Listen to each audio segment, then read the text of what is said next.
I am the Chief Diversity Officer for the Town of Brookline and the Director of the Office of Diversity, Inclusion, and Human Relations. We gather here tonight to actually participate in our first event forum that we will discuss aspects of the renaming process for the Coolidge Corner School. The intention of these events and this one is to make sure that folks realize this is a transparent process and there's opportunities for the community to engage in the discussion of the process as well as participate in the naming process itself. In the work that we do, it's really important that we try to reach a broad audience, a broad and wide audience, as well as being a diverse audience and inclusive. And that's why we're having several series of events, and not necessarily being in a format, but other formats that will attract other people to get their input. Like I said, it's meant to help people understand that we are trying to be transparent and inclusive as possible. For this evening, we have several distinguished guests here this evening who will go through the program with you. We have Dr. Barbara Brown from Hidden Brookline. We have Deborah Brown, they say they're not related, and Ann Greenwald, co-petitioners of Warrant Article 20. Well, we have fun together. Which removed Edward Devotion's name from the school. We also have Public Schools of Brookline Superintendent Andrew Bott and Principal Jennifer Bullock of the Coolidge Corner School. That being said, let's get started. Thank you. You want to go sit there? Oh, yeah? Yeah. Oh, I'm going to go sit. I've been told that I'm supposed to sit up here. But I find this a little intimidating, so I'll stand up down here. And I'd appreciate it because I've decided, because we're a small audience, to use large posters rather than a PowerPoint. So if you folks in back would feel a little bit less shy, and come on up front.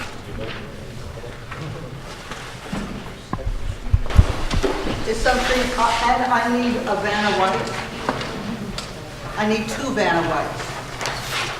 Saeed, can you do Vanna? Oh, Saeed.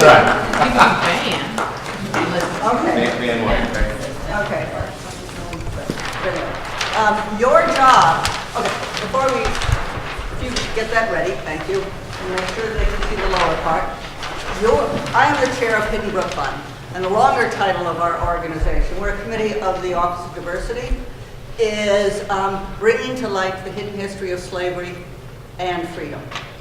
And it all started one day back in 2006, when the committee was formed, when somebody from the town department said, Barbara, you really ought to go look at the plaque as you walk into town hall. I said, whatever for? He said, I'm not telling you. And so I went to look at the plaque, and this plaque was put up by the DAR about 100 years ago, and it lists everybody who fought at the Battle of Lexington. Actually, I asked you to come right up forward and look at the plaque, because your job, and I've done this with hundreds of students and hundreds of teachers, is to find the names of 3 enslaved people. And that, first I went looking for women's names, then I went looking for Jewish names, then I went looking for names like Dukakis. None of those names were here. And then I finally found the names that he thought I ought to see.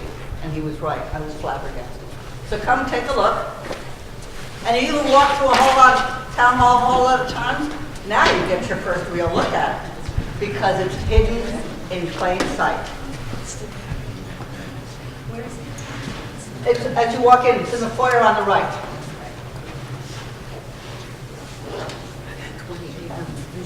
And by the way, it doesn't take children longer than adults to find these 3 names. Unless you prove me wrong.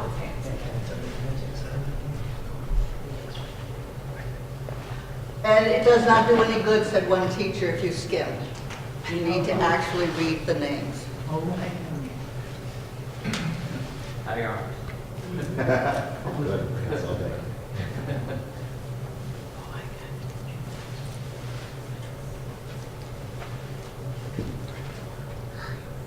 And if, when you find the names, if you would raise your hand so I know how we're doing.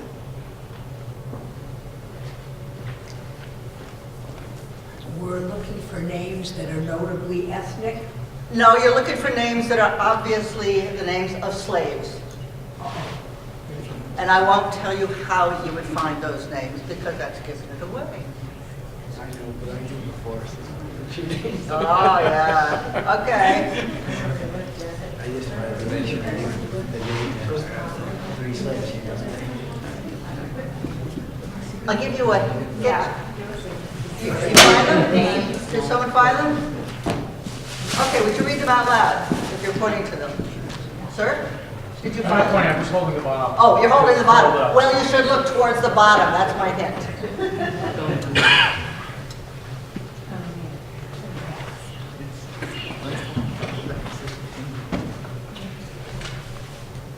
But not on that bottom section.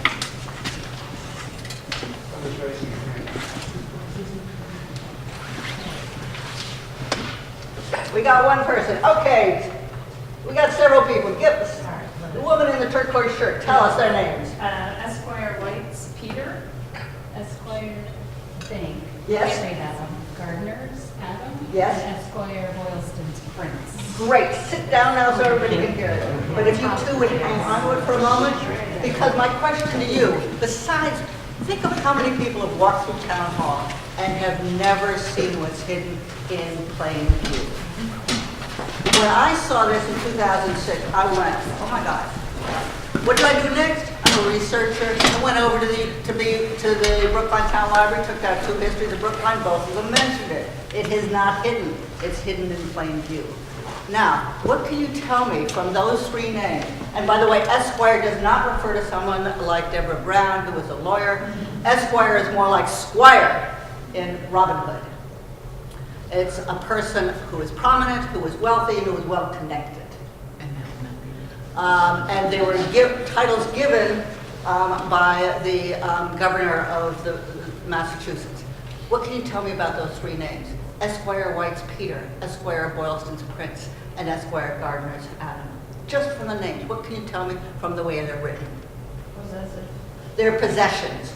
They're all listed in the possessive. Great exercise for a classroom to have. What is the possessive, and why does it matter so much? What else can you tell me about their names? Yeah. There's no last name. No last name. Great. One other thing that's real important you can tell me about the names. Very obvious, something we've been talking about in the Me Too movement. They're all men. That's a real important fact. Thank you.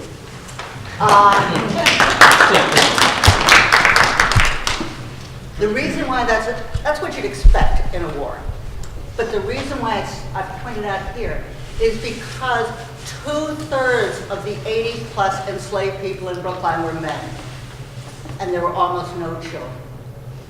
Now I ask you to think about what that means. There you are, an enslaved woman. All of the men are interested in you. Or there you are, a man, and all of the other men are interested in the woman you'd like to spend more time with. It makes for an enormous amount of conflict. And if you look in Boston records of court cases, there are a lot of court cases of African American enslaved men doing violence to other African American enslaved men over women. It's not a natural environment. The other thing that is in there is that they thought somehow, the English, was that the men were farmers. African women are the farmers, though the men do the cattle and the horses. So they were bringing their own cultural concept to life. And almost no children. Think about that too. Why were there almost no children? Massachusetts was at the center of the slave trade. It was very easy to replace enslaved people. And so they didn't want to grow them up because they couldn't use them as children. And they couldn't use them as infants. There was at least one time when there was an ad in the Boston newspaper in the 1700s saying, come to such and such address and pick up some small children and infants. We're giving them away. Now let me tell you a little bit more. Oh, I need, if I could have my 2 education leaders holding up this. This is a map of Brookline. give you an orientation. This is on your way to Brighton. Charles River was once in a different place than it is now. This is Harvard Street. This is Washington Street, roughly. This is South Brookline. This is North Brookline, the first part of Brookline to be populated. This map is from 1746. And in blue, everything in blue is a property of an enslaver. I use the word enslaver rather than slave owner because it has a little bit more action to it. It was a deliberate decision. John Adams refused to own slaves. He said he would have been a richer man if he had. And then I made a mistake. Thomas Aspinwall should also be colored in blue because he had 2 enslaved men. What is interesting about slavery in Brookline in the 1600s and 1700s, it was generally 1 enslaved person per household. Edward Devotion was not unusual, in other words. What does that mean? During the debate over the last few months, that was part of the discussion. Well, he only owned 1 person, a number of people were heard to say. Yes, indeed, he only owned 1 person. Look at it from the point of view not of Edward Devotion, but the point of view that we don't hear so much because we don't have very many written records. The point of view of the enslaved man. We believe he was a healthy adult in the prime of his life because of how much he was valued at the time that Edward Devotion died. Now let's say he is feeling either sad or he has been whipped. We know nothing about his life, but both of those things are possible. Where does he go for solace? Where does he go for something to salve his wounds? He asks Edward Devotion for permission to go to another farm. He needs to have the permission to be on the other farm. Being enslaved in Brookline was sadly a form of social death. Slavery in each part of the country had its own forms of cruelty. In Brookline and in many of the small town areas around Massachusetts, it was social death that was probably the hardest to bear, other than enslavement itself. Now, one of the things, thank you both. Round of applause again. I want you to know that slavery was common in Massachusetts. It started in 1638 when the good ship Desire arrived in the Boston Harbor, and Governor Winthrop wrote about it in his journal. In Brookline, it started in the 1670s with the enslavement of 6 Native Americans. Now think of it as 1677, let's say roughly, to the time that slavery roughly ended in Massachusetts. There was a dying out process, 1800. If you're with me on the math, that's roughly 130 some years, right? Or 130 years. Now go from 1800 for 130 years. If you're all with me on the math, we're up to 1930. We tend to collapse the past into smaller chunks than they really were. So to have a longer period of freedom for African Americans in Massachusetts, this is in Brookline, than of slavery, you only have from the 1930s to the present. So we have had imbued in us, even though none of us believed that this was the right thing, it's part of our history. Massachusetts was the first state to encode slavery into law. That was in the 1640s. The other thing about Boston at the time Edward Devotion died was the percentage of enslaved people, 15 to 20% of the residents of Boston were enslaved. So now I ask the question that I ask myself. I've asked myself and I've asked many people. Raise your hand if in school, before college, if in school you learned about slavery in the North. Raise your hand if you learned about slavery in the North. 1, 2, 3, 4. 4 extraordinary people, or people with extraordinary teachers. That is unusual. Look around you, the other 20 people or so, no. At the time of the American Revolution, every colony was a slave-owning colony, including places like Vermont. just you think Vermont is pure. So slavery was common, it was everywhere, it was important. But now I want to take a very quick thing. Something wonderful happened in June, which I hadn't heard about, but I looked about it up 2 days ago. Massachusetts came out with new framework for grade 3. Don't worry, it's the same topic. The new framework stopped lying. Until June, for the last 10 years, the Massachusetts framework very explicitly said in Massachusetts colonial times, which is the grade 3 curriculum in social studies, there were 2 populations, whites and who else? Native Americans. It lied. And it was a deliberate lie because it was very well known at that time. There were 3 populations. You can imagine from Boston. There was a large enslaved population. There were a few free African Americans in the colonial days, but relatively few. The new state standards from June have that in. So Massachusetts can begin to deal with the reality, so does Texas. Texas just changed its standards about slavery, and they now, about the war, and they now say slavery was actually one of the causes of the war.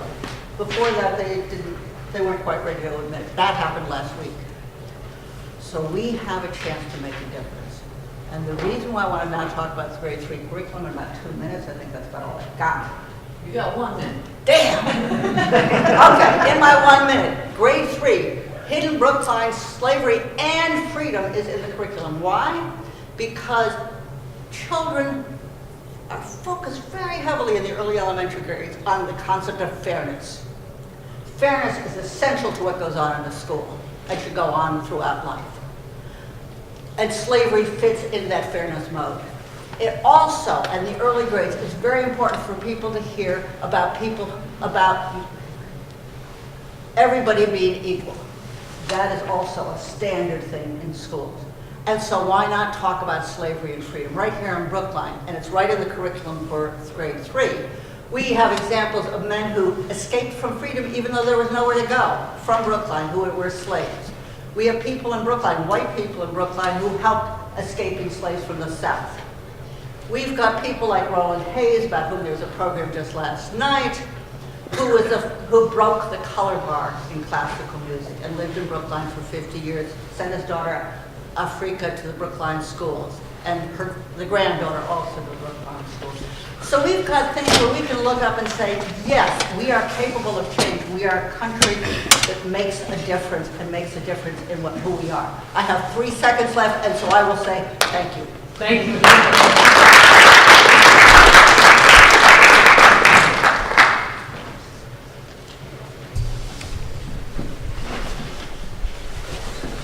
Now, I was not giving Barbara the hook so that I could get up. Oh, she was too. No, my goal was actually to keep the show on the road. So, my presentation is basically what I want to talk about is Anne. Anne Greenwald, stand up. Anne and I, what we did is we filed a warrant article. And the warrant article is basically, in this town, how you get laws passed. And the idea was that once we found out that Edward Devotion had enslaved a person, we're like, well, we think we can do something about this. And principally because, as Barbara was saying, it just didn't fit the culture. You know, it just seemed really wrong. So in March last year, submitted the warrant article. Our good fortune, town meeting members passed the warrant article on May 22nd. And basically, you know, what it said was, town may not necessarily be equipped to handle all of the aspects of a renaming, but we think that the school committee can. And so what they did is they said, schools, can you be the leader? And the school said, sure. And Barbara touched on this a bit as well. Why should we care? I mean, this actually goes to, you know, the legitimacy of who we are as a people. I mean, there is no abstraction here.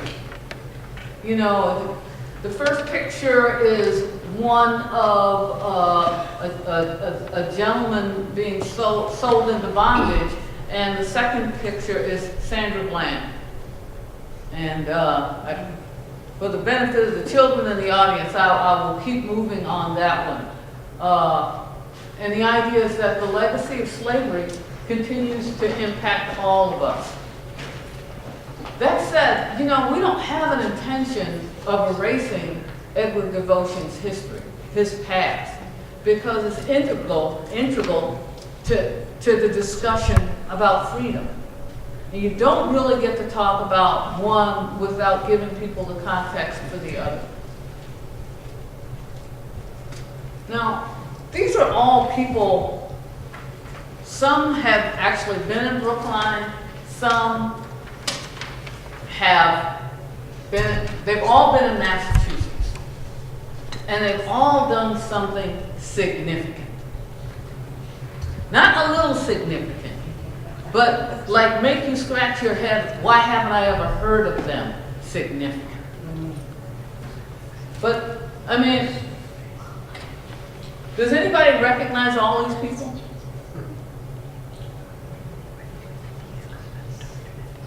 I didn't either. You know, and that's, the PowerPoint presentation will be on renamedevo.com, so you can go through and match these names with the parties. And, you know, I have the follow-up questions. Well, what did they do that was significant?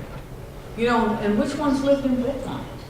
3 of the people actually spent the bulk of their lives in Brookline. So, here we are, the current naming process. So we went through this town meeting process. We came up with an interim name, Coolidge Corner School. Information went out to families. The school's got a new name. And now it's like, you know, part of the deal was hopefully we could come up with that final name by this coming May. But the reality is to do it and do it right, you know, the one thing you have to have is conversation and transparency. And that's what part of this is. It's like the school committee created a naming advisory committee to coordinate the process, and you know, that's why Ann and I are here, that's why a bunch of us are here, you know. Jen and Saeed, you know, part of that 18-hour day. And they can laugh. You know what? It's a lot of work. It's a lot of work. I like that. But the whole idea is inclusivity. And what we did is we realized that we needed 3 groups. And I know this is kind of processy, but a nominations committee.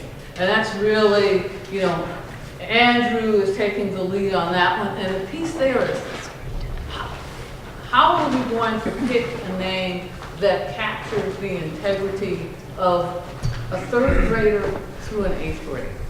I mean, how do we do that? And how do we do that? And this is my word, in a loving and safe way. And that's been the challenge, and that's the piece that they've been working very diligently on. The education piece.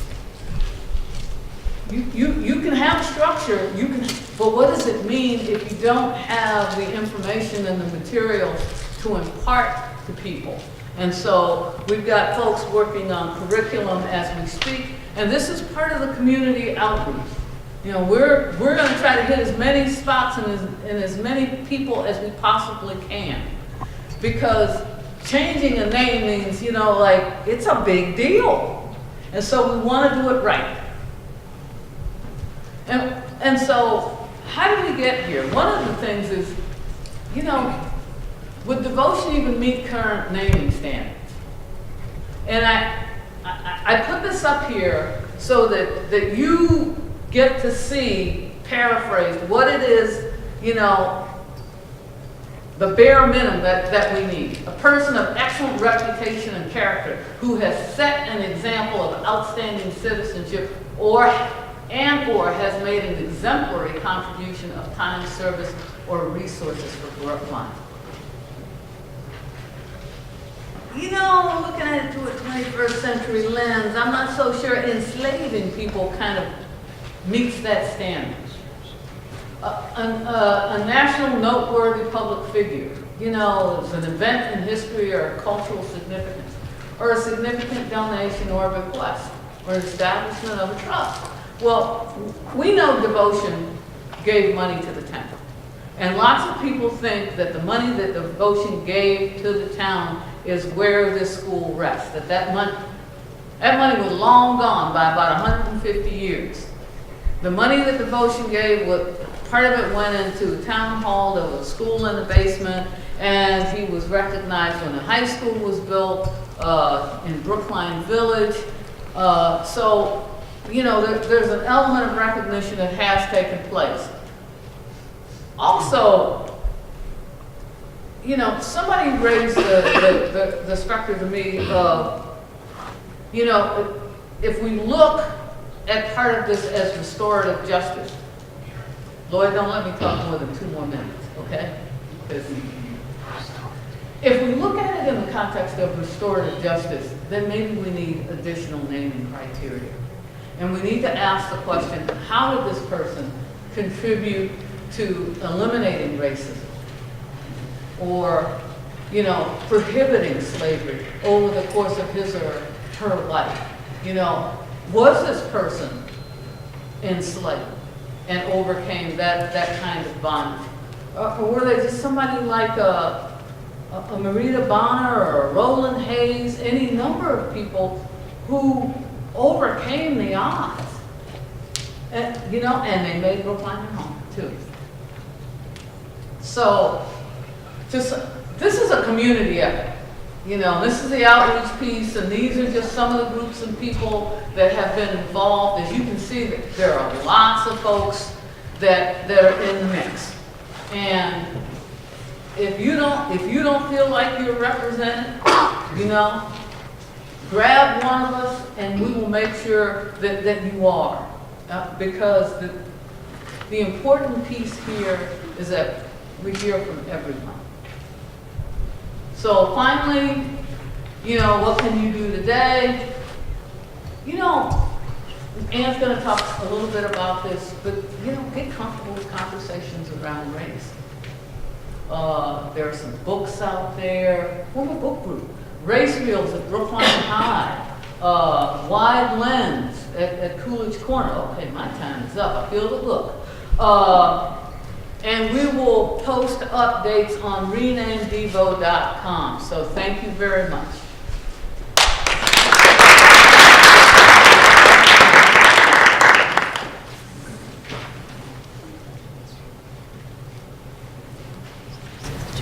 I don't have any props.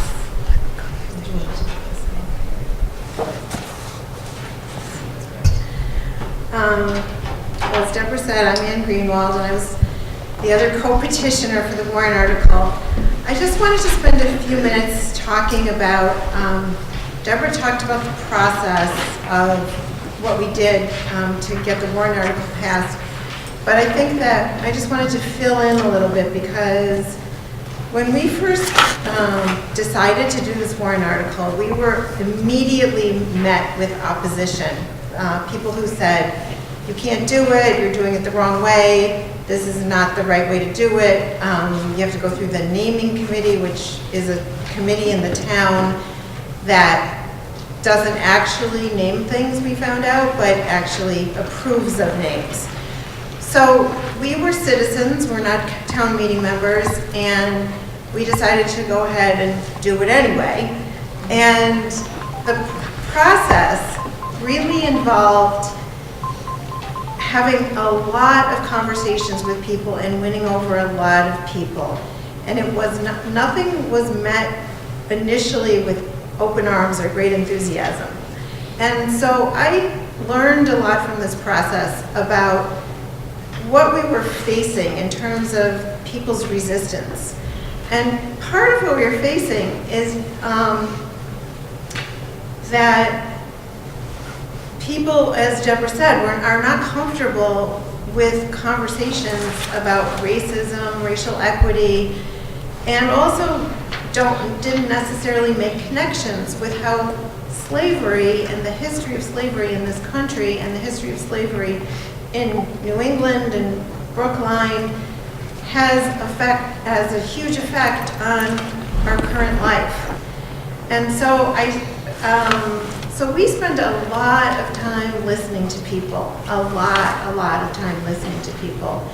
And we have a lot more listening to do. And I would encourage all of you to think of yourselves as listeners. Because I think that we have a lot to learn, and we have a lot to help people come to terms with. So I came up with this little sort of document today. I was thinking about what I learned, and part of this, and as a white person, is what I have noticed that white people in particular have to do to get comfortable with conversations about race. And one is that no matter where we are in our lives, we have a lack of knowledge about racism, the effects of racism. And we also have certain kinds of feelings of either denial or disbelief about how bad it was or how bad it is or what the current situation is. And it's hard to look at and face what it actually exists. So I came up with sort of a list of things, which was basically lack of knowledge, denial and disbelief, minimizing, that we don't necessarily want to look at the extent of racism, especially in New England, and how we participated, as Barbara talked about, in slavery, and also that we have a disconnection, that we feel somehow this is not relevant to us. There's many of us our parents or our grandparents weren't born in this country. They weren't here when slavery existed. Yet it is still a problem that we all are feeling the effects of. So I guess I'd like to just talk to people about what we need to do. We need to educate ourselves. Taking the Hidden Brookline tour is a great local thing to do. And as Deborah mentioned, the various film series that are offered in Brookline, there's so much to read. There's things you can do, like if you're in Washington, D.C., go to the African American History Museum, which is absolutely incredible. This summer, I had the opportunity to go to the Equal Justice Institute and the lynching memorial in Montgomery and in Alabama, and again, an incredible wealth of information that really makes the connections of how slavery impacts us today in this country. And then we need to find again, I'm talking about white people here because white people of color, I feel like are, from what I know, is that this is not something that you can escape from, that you deal with it every day. But white people, we feel like we can escape from it, which we really can't either. To look at like where we feel grief, like where we feel like sort of a mourning for the status quo, which is, the status quo is really what we learned in school, which was basically history based on the history of white people in this country. It was not basically the history of all the people. And Barbara talked about that with the new curriculum coming in third grade. That's great. So I think that there's something we need to do. But we also need to do this together. It's not the kind of thing you can really do alone. It's the kind of thing that you have to do with other people in terms of being connected to each other. One of the things that's really important about all this is not to assign blame or guilt or obligation or anything like that, but to do this from a place of understanding that this will enrich all of our lives in a big, big way. So that's basically what I wanted to say. Just to tell you a little is that my children went to the devotion school, and I was a PTO president for a while. My husband teaches here, and I was really struck when I learned from Hidden Brookline about Edward Devotion being a slaveholder, that it seemed like it didn't make sense for what I knew this community to be, and which was a very welcoming community. And we had a absolutely wonderful 13 years here with my children, and I wouldn't have wanted them to go to any other school. And so I just thought that this is really a place where we deserve a name that befits the culture of the school. It was also at the time that the school was being rebuilt, and honestly, when you walk into school now, you would never even know it was the same place where my children went to school. There's pretty much nothing here that looks the same, except for from the outside. So it's a good time for making a change. And I also one last thing is just to encourage all of you to think about how you want to be involved with this and with anything else in the town. That it is possible. It's a lot of work, but it's possible to make change. Thank you. How that meshes with the town bylaws and the process that ultimately is driven by town meeting. And so I think the most important starting point and end point is that this is ultimately a town meeting decision. Town meeting under the bylaws has the authority, the sole authority to name and rename buildings in the town.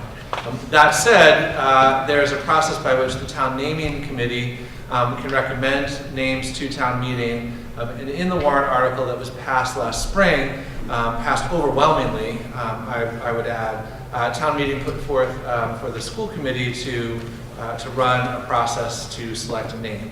I think really the principle that school committee brings a name forward, that name then goes to the town naming committee, which has one representative from each of the elected boards, select board, school committee, building commission, library trustee, and I'm forgetting the fifth, and advisory, and the advisory committee.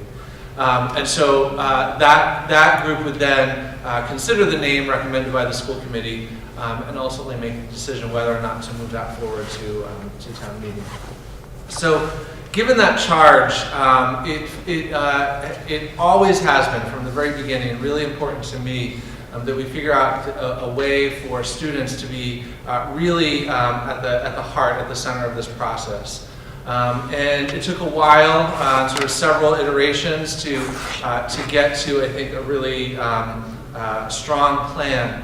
And Jen is going to speak to the specifics, because Jen and Saeed can certainly both speak to the specifics, because we worked on those together and brought them to the advisory group to be vetted, discussed, and ultimately moved forward.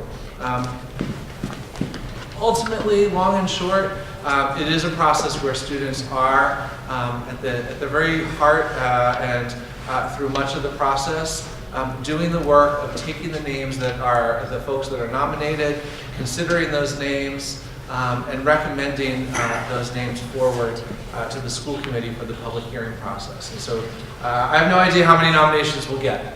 It could be 50, it could be 400, but the charge of this committee, the student committee of up to 18 students, third grade through high school, so we'll include approximately 15 students from the Coolidge Corner School, 3rd through 8th grade, and 3 high school students, all working together to consider the names. Ultimately, we'll discuss, we'll debate, we'll move forward a group of names, 10 to 15 names, hold actually public forums for those names with groups of students, as Jen describes, caucusing, researching, preparing presentations and caucusing, almost advocating for their person, and beginning to start getting public feedback on those names that then can be given to the school committee, so the school committee can hold the official public hearings in the process and continue moving the name forward. What I found in some research of communities, there are a number of communities that have gone through renaming. And the communities that have been the most successful are the ones that found a way to have students involved in it, whether by happenstance. Cambridge actually went through a process to rename the Agassiz School that was student-led, and the sort of really short version is that there were some folks at the end that came in with a different name, and at the city council meeting, and the students held firm and advocated for Baldwin, and she was ultimately picked to rename the Agassiz School. There's a school in the Carolinas where a student read a plaque in the ground and really led a groundswell of the process. And so where students are involved, it has been quite successful. There are some less than successful examples where, for example, some cities have appointed 3 people to pick a name, basically, and then bring it to the elected school boards for voting. Houston is an example where it was 12 to 15 schools were renamed, and it was a very fast and very selective in who was involved in the process. And I think that there is arguably still some discontent about that process and names that were picked. So it has been really important to have students at the heart. So I'm going to turn this to Jen and Saeed to talk about the steps that will be taken to select students, support students, and then bring the names forward to the community as a part of this process. Barbara and Deborah and Anne for being here tonight and giving us a really fast, brief overview of history, really, and kind of how we all got to this moment in our own history. So thank you for your time and for being here today. So as Andrew was explaining, the process starts with an application. So students are asked to fill out an application that talks a little bit about some of their strengths as leaders and their interest in being part of this group. We then pull all of those applications, so those are due now on November 20, I'm going to get the date wrong, November 27th. We have drop-in sessions here at the Coolidge Corner School on the 20th and 26th for students to help them with their application.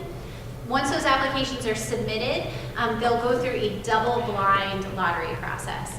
And we're using a double-blind lottery process modeled off of the process that School Within a School at the high school uses to ensure fairness and transparency for all students, and also to ensure the way that the process is built is to ensure that the diversity of voice and perspective and identity that exists amongst our student population is represented in the applications, in the group that is selected. So there's a whole system that puts it in place where we can ensure that the nominee is representative of our community. Once those students are selected, they'll be notified on the 30th. And we will be meeting weekly with the students. The first thing that they'll do is they'll go through, I think it's 5 sessions that we have planned out, which is like a little mini professional development for this group. So they'll have time with different facilitators. They'll have time with Barbara to learn just what we were learning about today, the whole history of slavery and freedom here in Brookline. They'll have some time with the petitioners to talk about the impetus of why they were so moved to create this change for our community.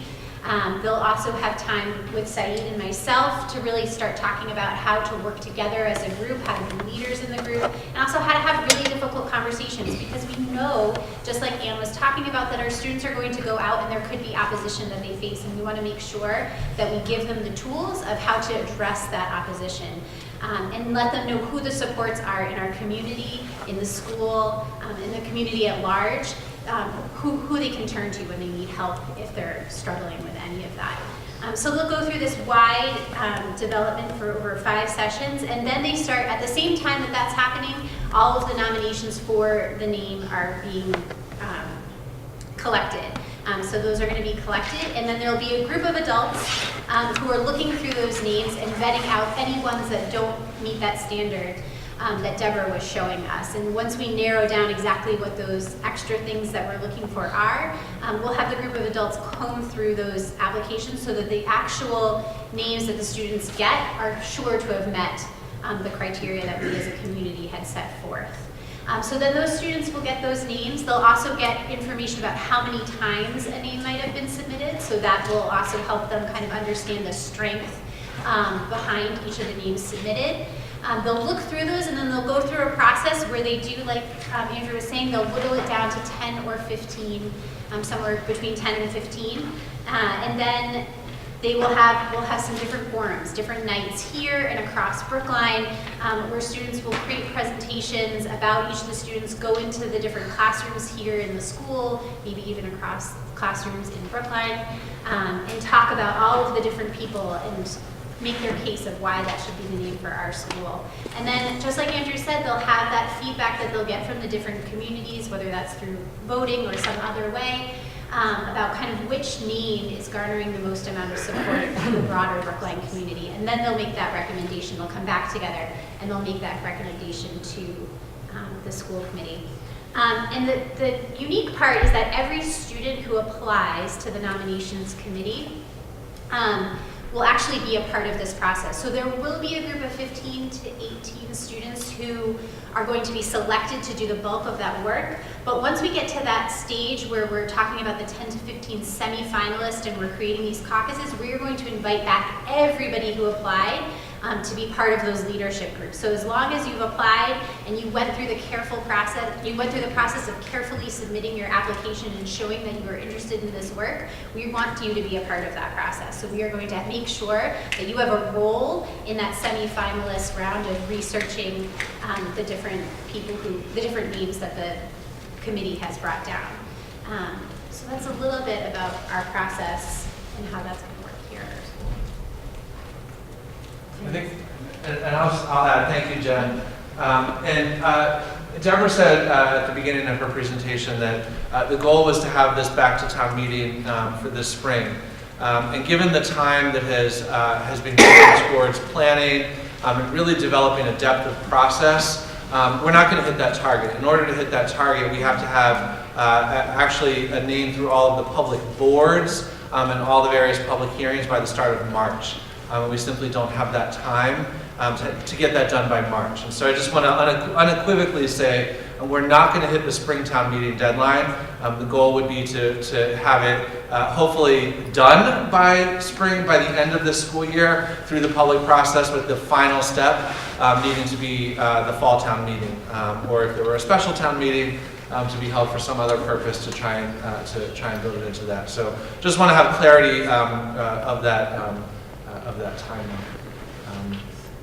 And there are a lot of folks who've been involved in the development of this, but I in particular want to thank Saeed and Jen for really thinking about how to support kids and how to ensure that there is inclusivity of everyone who took the time to apply and not exclude students who are interested in this really unique opportunity, so that there is a space in the room and at the table for everyone who is interested in being a part of the process. So thank you, Saeed and Jen.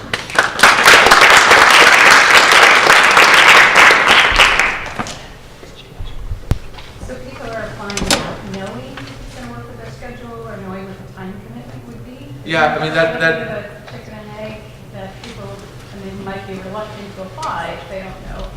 It's a fair question. We debated a lot whether or not it was Wednesdays, where there's a Wednesday time slot that works really well for Coolidge Corner, and we just set that, and that's when you apply, or leaving it open depending on who applied from the high school. And so it was really the consensus of the group working on nominations to wait to sort of leave it open, set the tentative date, but really leave it open. And I know that creates a tension, and it's sort of also, it would be a tension of, well, if you set a time, then it excludes a lot of folks, and sort of weighing those two tensions. The decision was to sort of go with it's open, and we'll figure that out, and that creates its own complexity. Either way, it's complex. So. Other questions? Yes. I mean, have we, just intuitively, guys, have we been able to gauge the interest of the students in this? Do we any surveying or anything like that? Yeah. So I will say that and I'm going to take ownership for this. So it was not Jen, it was not Dave, it was not Saeed, it was not Steve. When the first application went out, we had just had a meeting here at Coolidge about the process, and I interpreted that meeting as we are set to put the application out. So I called Jen and said, please send out the application. And as soon as Jen sent out the application, the advisory group said, what happened? What did Jen do? And I said, Jen did what I asked her to do because I interpreted that wrong. It was just, I own that. That was my, that was my walk away from the meeting. From that initial email and that outreach, without follow-up from the school, and I want to acknowledge that many folks, Maya, Deborah, Barbara, Ann, at various community events encouraged people to apply, but the school didn't encourage anyone to apply, and 34 applications came in.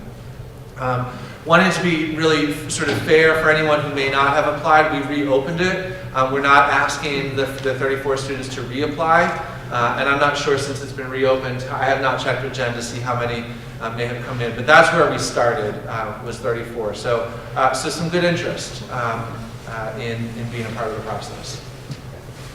So, okay, so can I do a follow-up? Yeah.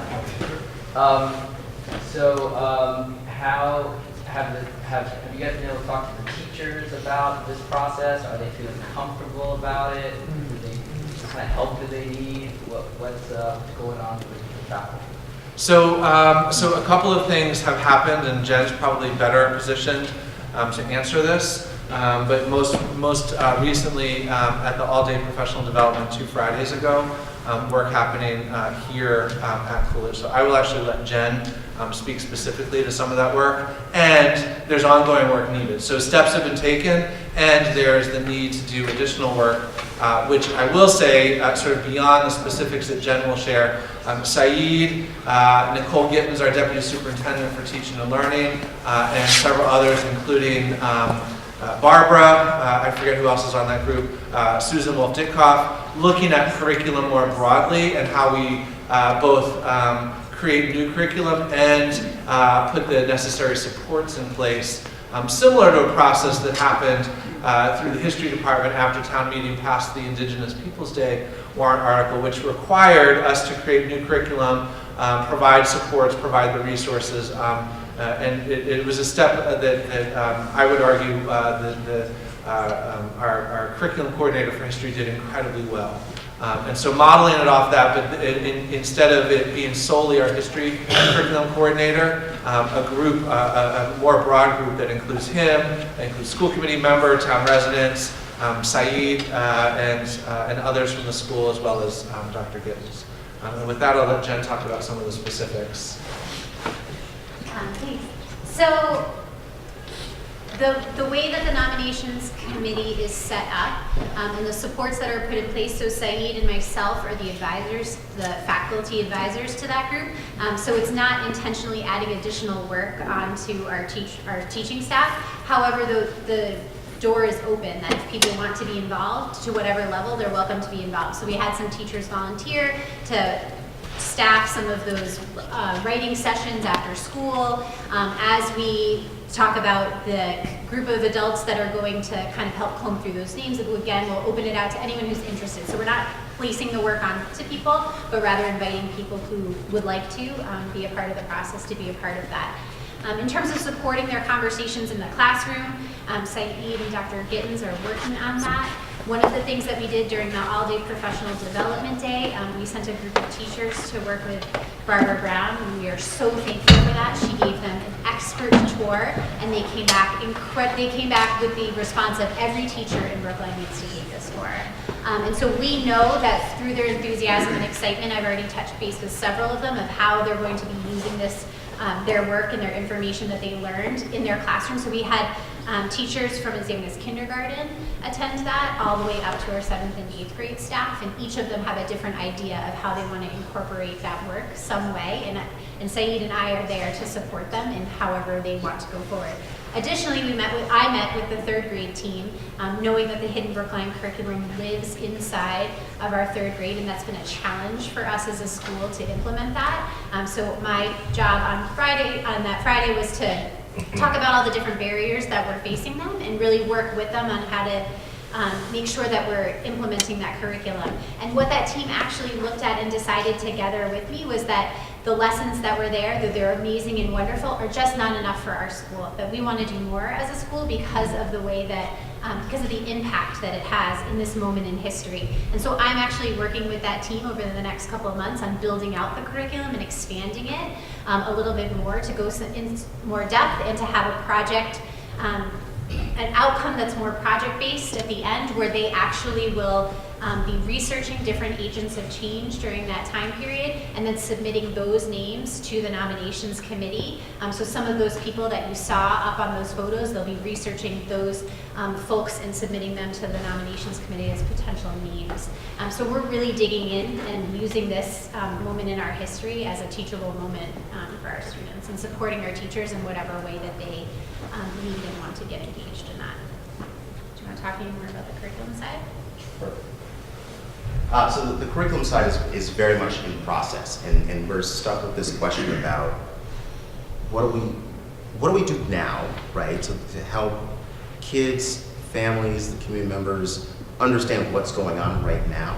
And then there's also looking into the future as to how do we encapsulate, how do we make sure we codify or encapsulate is probably the best word. How do we keep this moment in time and make it relevant 5, 6, 7, 20 years from now, right? How do we look back on this moment and say, this is what we did? So Dr. Gittins, myself, Barbara Brown, and Suzanne, thank you, are all kept coming together, kind of figure out how do we answer those questions? How do we make it something momentous and memorable now in the moment, kind of this idea of like present history? And then how do we also make sure that we have an opportunity and a space for the community, whether it be the Coolidge Corner community or even the Brookline community, or even the state of Massachusetts, we can go on and on and on. We can look back at how we went through the naming process as well. So that's currently in flux, but we're working to answer those questions.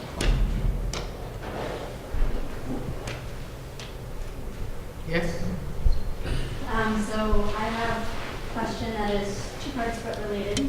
So my first question is, when we were doing many months and hours of outreach in the community, especially with adults coming to our tables at booths at various activities, some of the feedback that we heard from people was that, let's say it this way, there was a tension between it being a renaming, purely a renaming, and a tension between a renaming in light of restorative justice as a process.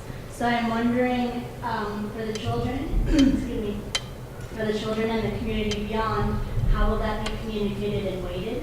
And my extension question is, beyond the 3rd grade curriculum and the students who are involved in the renaming process, how do we extend this for the benefit of all the children in the Coolidge Corner School and the community in other schools?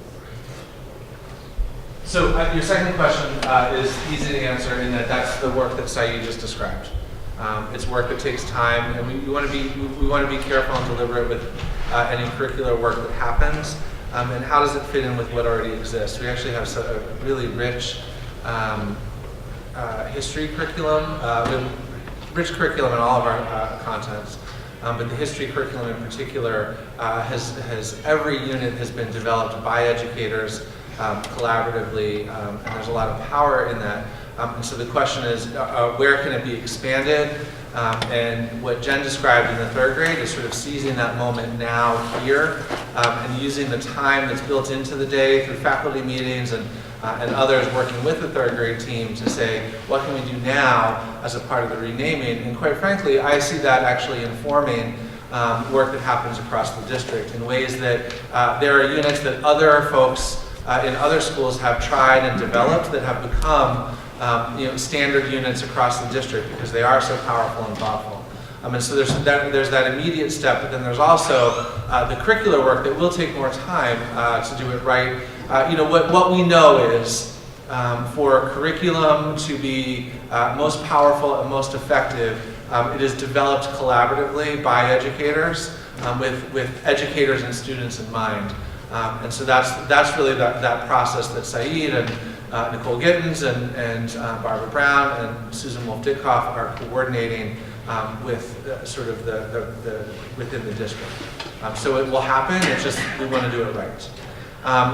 With respect to the first question, I think that there's no way that this process, I mean, I don't want to sort of predetermine who might be the right name. I certainly have my opinions of names I would love to see. I think we all do in this room. But I think that it is inherent in the slide that Deborah showed, where you have the town naming criteria, but as a town and as a community, and quite likely as a group of students, there is importance to celebrating the counter to a school being named for so long after a slaveholder. And so I think that rather than a specific criteria, it feels very much to me as it is inherent in the process. And what everyone is looking for is their champion of others, their person who supports and was an agent of change. And Deborah showed a slide. I think there were 16 people up there, and you can sort of think of different perspectives of how all 16 of those folks could be ultimately the name of the school that fit into an idea of restorative practice. But it feels very much to me inherent in the process, so much so as the fabric of what is happening, that I don't actually see it as being necessary as like something on a rubric. I appreciate that, Andrew, so much to hear you say that. And I would just say that many, many people feel otherwise.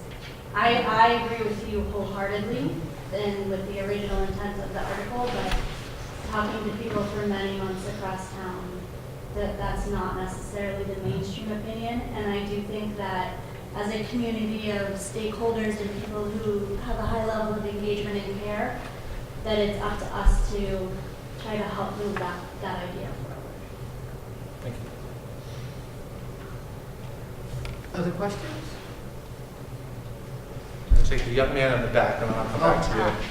I kind of have two. First of all, what exactly is a blind lottery? Double blind lottery. All right, so a double blind lottery is everybody who applies is assigned a number by one person. So Mrs. Buller would assign everybody a number, and then I would be this person who pulls the number. So I actually don't know who is assigned.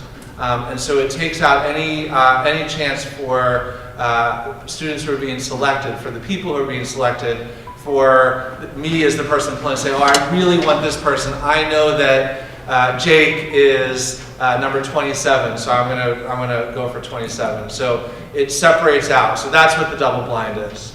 Neither one of us knows. Mrs. Buller knows the names associated with the number. I only know the number, so I pull it. I bring the names back in. So that's the process.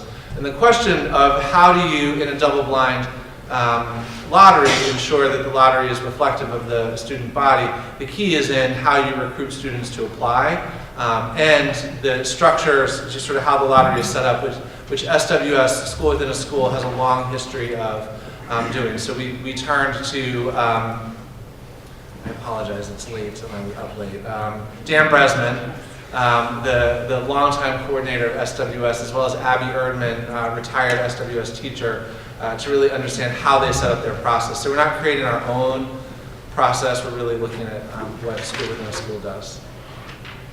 Thank you for the question.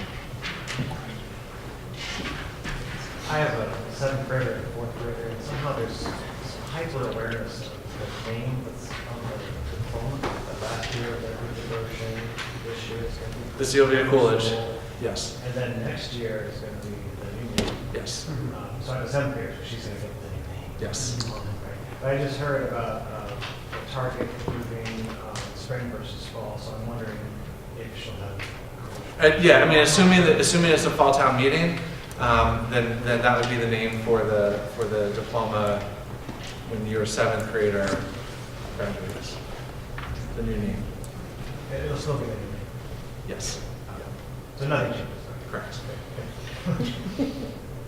And I did get a question recently about just sort of the signage of the school, and just want to let everyone know that in the building project, When the warrant article was going before town meeting, the school committee voted to to hold back the spending of those dollars. So they are held still as a part of the building project. So when the permanent name is finally selected, those much more expensive than the decals that are up, like those much more expensive signs, can be finished. And so that was held in reserve from the total project budget. It will continue to be held by the building department so that when a name is selected. And similarly, that's why in the gym, on the gym floor, a name Coolidge wasn't put down because it's really labor intensive to remove it. During regular maintenance, you can add the new name during sort of one of the regular periods of stripping the floors and refinishing them. So it's easier to add. So those were some deliberate decisions about this new building to make sure that money wasn't wasted on signage. That's a small detail, but I actually get that question a lot. So. Any more questions? May I ask you one? Was there something that you didn't hear that you came to hear?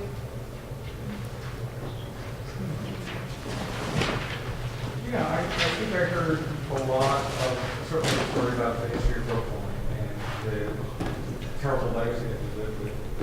But I'm curious about different kinds of injustices above and beyond just slavery. And clearly there's many other kinds of injustice and suffering in this world that we're at, both in the past and present.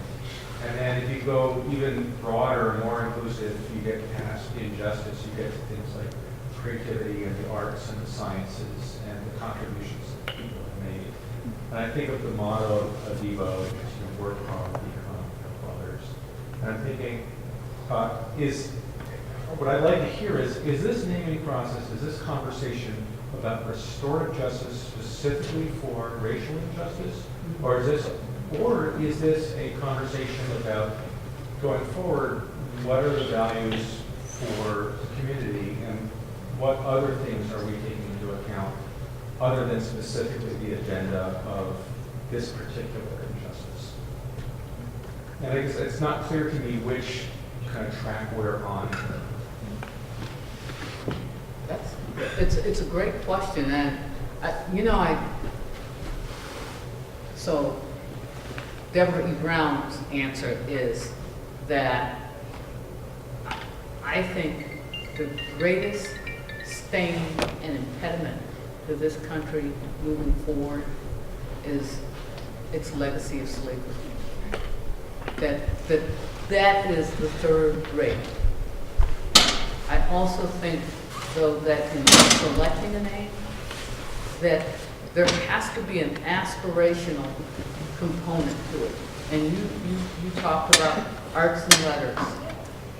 I think that if you go to www.renamedevo.com, you'll see that we came up with, I don't know, maybe 50, 60 names of people who made huge contributions.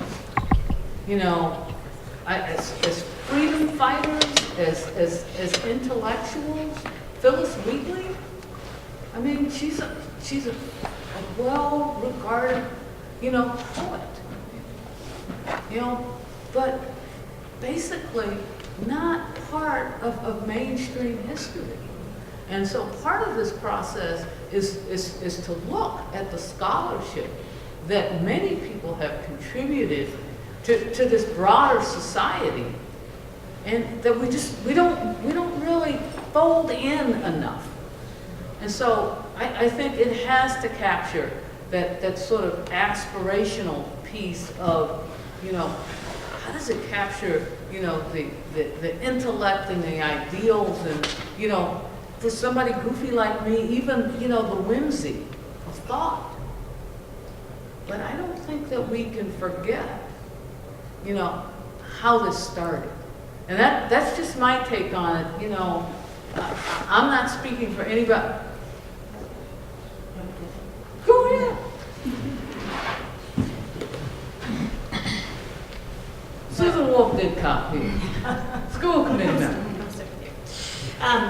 So my name is Susan Leftet-Plouffe. I'm on the Brookline School Committee.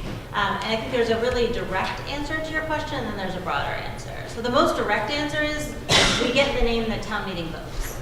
And the reason that that's the direct answer is that Brookline is the town where the people who show up and the people who are part of processes, just to Anne's point, those are the people who get engaged in making decisions. So my sense is that, this is sort of an answer to Maya's question also, to the extent that the majority of the people who show up, who advocate, who are part of this process, are passionate about the restorative justice angle of this, then that's probably where we're going to head as a community. There is no sort of preordained answer to this, right?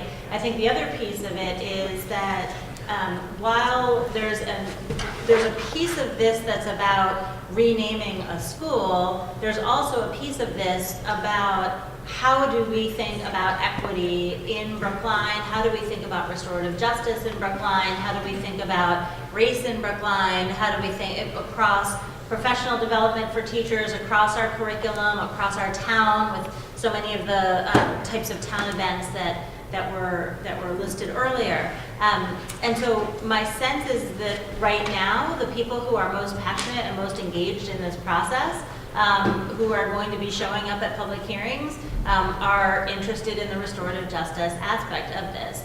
If it were true that a different group of people started advocating to their town meeting members about a different name, somebody who contributed to Brookline in a different way, then that would be a discussion that we're having. But we don't seem to be having that discussion right now. So I don't say this as sort of a dodge. I say it as it really depends on who shows up, right? Who wants to be part of this conversation? And I think that up until this point, and my sense is going, from what I've seen so far, the people who are very excited about this conversation and making this conversation happen in a meaningful way, the outreach activities, the education activities, that's where the energy is. But that's more or less how things happen here. It's who engages and who shows up.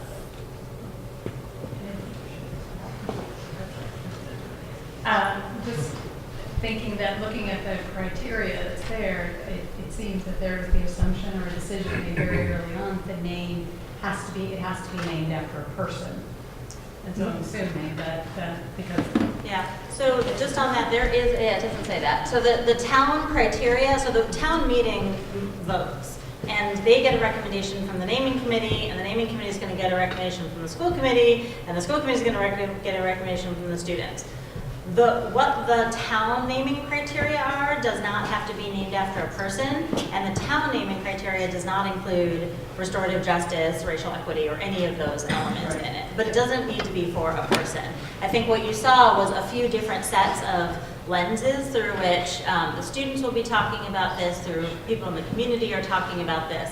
But the actual criteria are pretty, it's a more circumscribed list. Yeah, it does not have to be it does not have to be a person. Then what was the list, sorry, that we saw? It was up there, it said event. There were two. The first one was the naming criteria that the naming committee has for the town. And then the second one was criteria that, like, for example, as the vetting process is going through, that becomes potentially an overlay or something that, the evaluators consider. But ultimately, what happens is it has to meet those 4 factors. If it doesn't meet those 4 factors, we're not going anywhere. Number 3 there, an event of historical importance. Yep, that was it. So, and if you go to the next one, it's this is the town naming criteria, and the slide right after that was, just potential naming criteria. But is this like yours, or is this the town's criteria? No, the previous one is the town's.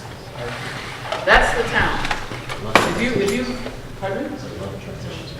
Oh, hey, I was up late last night. So, yeah. And I did some paraphrasing just so that I could get it on one page, but this is essentially it.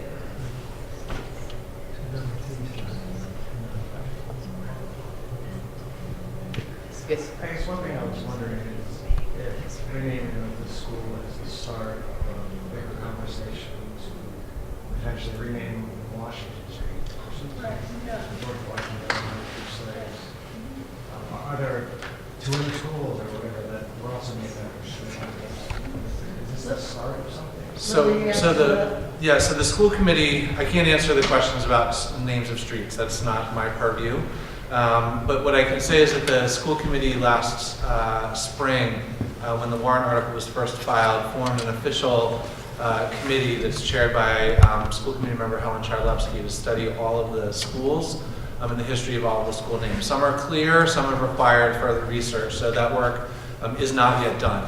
And so that was a process the school committee felt it important to move forward on this specific warrant article, but to do so in the context of wanting to understand the names of all the schools. So there could be others. It is really dependent on the research that is still happening for a select few of those schools. Most notably, it's been discussed at school committee, and so I will share it here as well. Heath is really the most complicated school left of the other 7 to figure out the history of. And that's really where the researchers are still working to fully understand the history of the Heath family. If I could just add to that, sort of reinforce what Andrew just said, that what happens in the schools is a separate matter from what happens in other parts of the town. And for names, the Washington Street topic was raised at town meeting. What was interesting to me, this is back to the hidden history, Boylston Street, which goes through Brookline, Route 9, is named after Joshua Boylston, Esquire, who was one of the men who took his enslaved man Prince to fight at the Battle of Lexington. And Prince was one of the 2 men that we know of so far who escaped from Brookline and made his way, we hope, to freedom somewhere, though we don't know what happened to him. And so it was ironic to me that everybody's worried about Washington when a major street in Brookline is named after someone from Brookline. What I would suggest that we think about, and this I do not have an answer, is that we think about what does it mean to have another kind of thing than a school named after an enslaver? Should we change the name of Boylston Street or Washington Street? Should we get a better name for bigger name for Philbrick Street? There's Philbrick Street because he was an Underground Railroad conductor in Brookline. Or Mr. Bowditch, another Underground Railroad conductor in Brookline, who were local heroes. And Bowditch doesn't have a street named after him, I don't think. Philbrick does, but it's one you can't find. So you raise an interesting question, and I think what's great about what's happened in the past since back in February is that we're wrestling with what matters.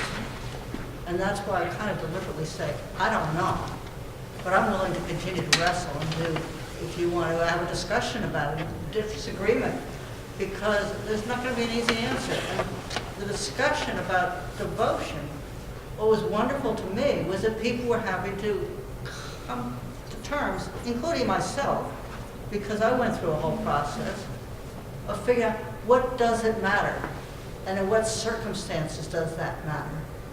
And that is so healthy. And I'm sure we're not going to change the name of the capital of the United States. Well, I will say that there are some residents who are interested in looking at having a task force on the town side the same way that there is a task force on the school side. So Aspinwall, Sewell, I mean, we actually have people named after things who are slave traders. So not only people who enslaved people, but people who profited greatly off of the slave trade. And so, well, Aspinwall is the one that most people sort of point to first. Cabot, our first senator. What do we have named after Cabot? We don't have any named after. No, but things named Oh, I after see. people. So Aspen Mall Street is the one that people point to most frequently. So, again, town meeting, Brookline is the kind of place where if you want to put together a warrant article, it takes 10 signatures to put it in front of town meeting. And it certainly is not an easy thing to get something through town meeting. But this is a sort of Republican democracy at its finest of you get to go living room by living room to make your case to your fellow residents. And sometimes you're successful and sometimes you're not. But this is one where I think, that question's been raised and sort of what does it mean, what does it look like? The other thing I will say is that nobody thinks that by the renaming conversation alone will solve racism, right? I think that was sort of this straw man that came up during the debate of, well, you can rename everything and you'll still have racism. And I think the answer that everybody across the board came up with was, yes, that's right. So what are some of the other pieces that have to happen? What are the public dialogues that have to happen? What are the public education sessions? What is Hidden Brookline? What are the resources on the page that Deborah put up before? What's happening in the schools with the curriculum, with professional development? What kind of community do we want to be? And so I think all of those pieces are in some ways, if not more important than the name itself. But the name process is it's not just a token, it's not just irrelevant, it really does have signaling power in and of itself. So they're kind of, the two debates go together, but they're not in isolation.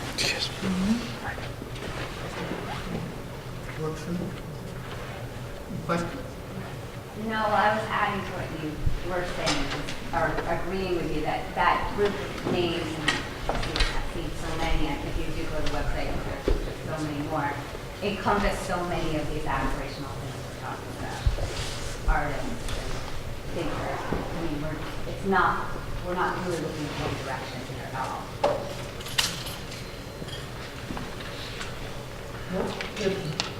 No more questions. I want to thank everybody for coming out. We're going to do more of these. Thank everybody for participating and doing the hard thinking. Young people, really appreciate you sticking with it. I know it's getting late, so thank you, and let's just see where this takes us.